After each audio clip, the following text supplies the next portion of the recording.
Happy Sunday, you folks. I have another crazy story time. So, if you folks are interested in hearing how I ended up with a cockroach in my ear, stay tuned. So, this happened the year I was in 8th grade. I'm terrible at fucking math, so I'm 36 now. Y'all can calculate what year this was, okay? At this time, my mom had just gotten a job working security on the inter-island cruise ships. We no longer have them, but at this time it was fairly new, and my mom was like the bag checker when you come onto the ship, making sure you're not bringing any illegals. Yeah. So anyway, at the time, my mom's girlfriend was watching us, and me and my younger sister. And all I remember is I was watching TV, laying down on the living room floor. I had my blanket and pillow. We were living across Waikea Elementary. There's like these two houses, front and back, right in front of each other. And I believe we were living in the back house. It was a really nice, cute, small, 2-bedroom house, I think. And it was nighttime. I was watching a movie and I had fallen asleep. And I just remember kind of feeling something by my ear, like tickle my ear. And so I kind of went like, I was laying on the ground and I was sleeping, but my subconscious knew like, hey, maybe it's a bug. So I kind of like slapped the shit out of myself. And that is when I felt this fucking thing inside of my ear. So I sat up and I felt it moving. I felt it crawling. So I sat up, I ran to the bathroom, I flipped the light on, and the first thing I tried to do was look into my ear.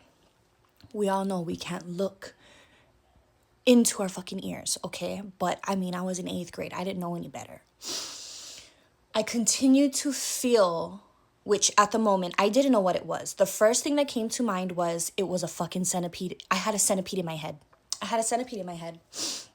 And it was going to crawl into my brain and it was going to eat my brain and I was going to die. That is what I thought. So immediately I grab a tweezers and I'm poking and prodding and trying to pinch anything that's in there.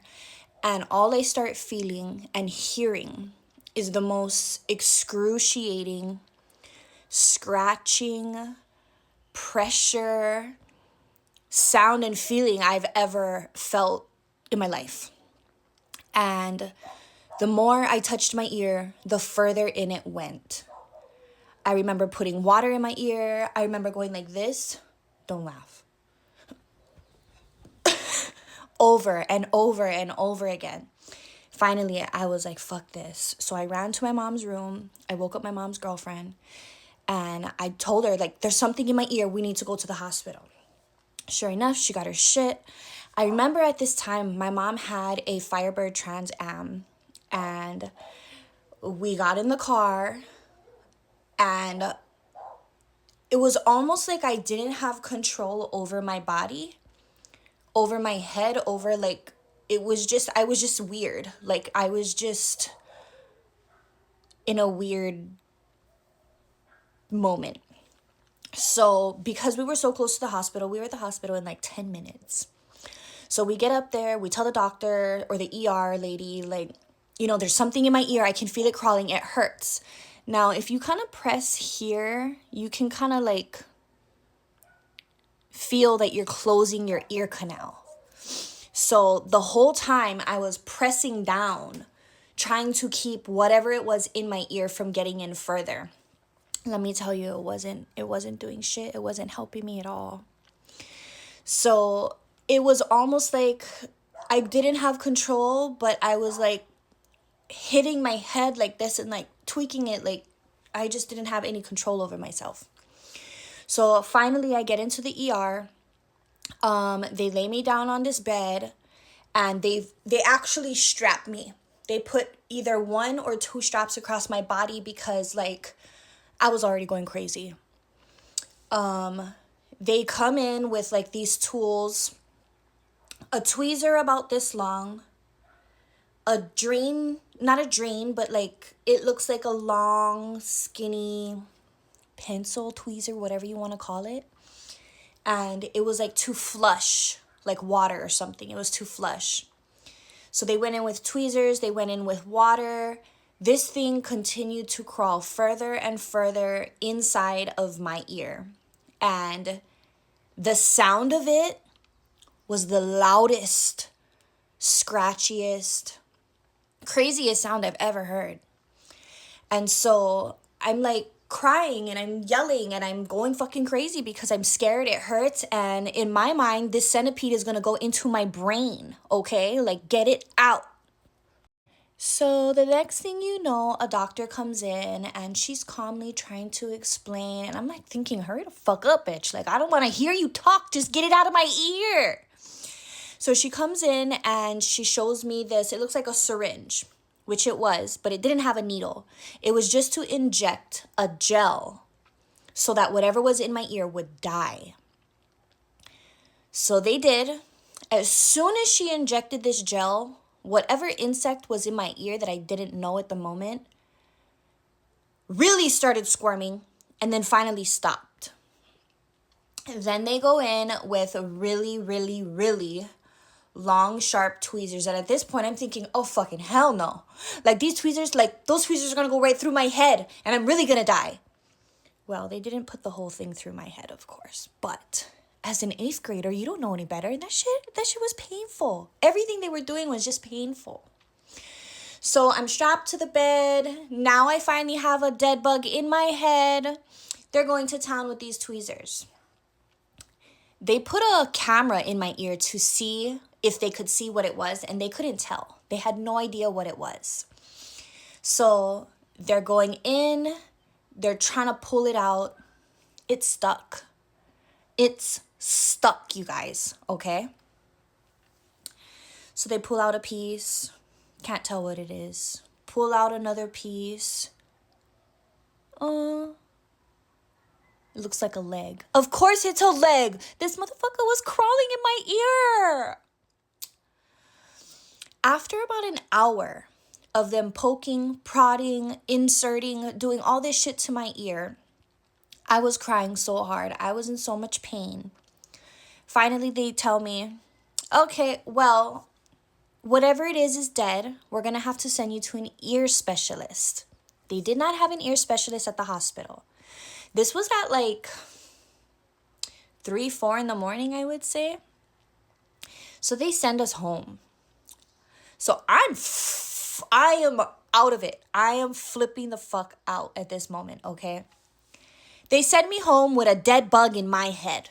Yep, they sent me home with a dead bug in my head. So fast forward, 8 a.m. comes rolling up and my mom's girlfriend takes me to Pono, Hawaii Street. And there was an ear specialist there, right around the corner from where Dr. Nita's office has been for years. So we get there, we go in, not even 10 minutes, the lady brings me in, she sits me up on a chair, she talks to me. I don't remember what she said because this was ages ago. But, you know, she kept me calm. And she looks into my ear and she goes, oh, you have a cockroach in your ear. A what, ma'am? Oh, what did you say? I can't hear you past the cockroach legs. Yes. She said I had a cockroach in my ear. So I'm thinking now it's not a centipede. I'm thinking, oh my God, B-52. That motherfucker stretched my ear hole, crawled into my head, and made home. No, you guys. It was literally just a German roach. But it was a fat little bitch. It was a fat little German roach. And she, her way into my ear canal. And in all honesty, this ear specialist was so awesome. She had that bug out of my ear in 2 minutes. She said, this happens all the time. It's so common, but most people don't realize it and don't know unless they actually go through with it. She said, I just had a patient come in for the 2nd time in 2 months. I said, oh, hell no. Hell no. I slept with cotton balls in my ears for the next year straight. So just a couple crazy facts that I learned while sitting in that chair. Our ear canals are half the width of our pinkies. That doesn't leave very much room for even a German roach to crawl.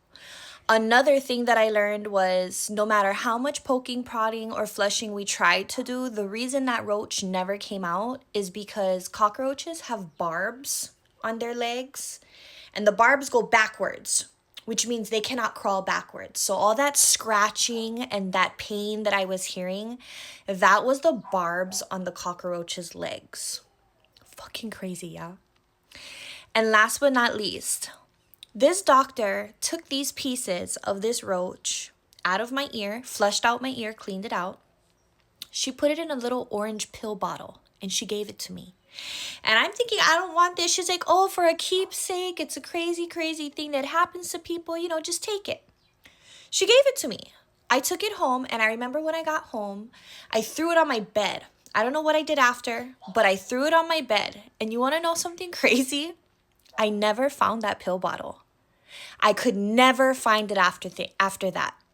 So like the running joke that I've always had, like to the people who know this happened to me, my mom, myself, that fucking thing was not dead and it ran away.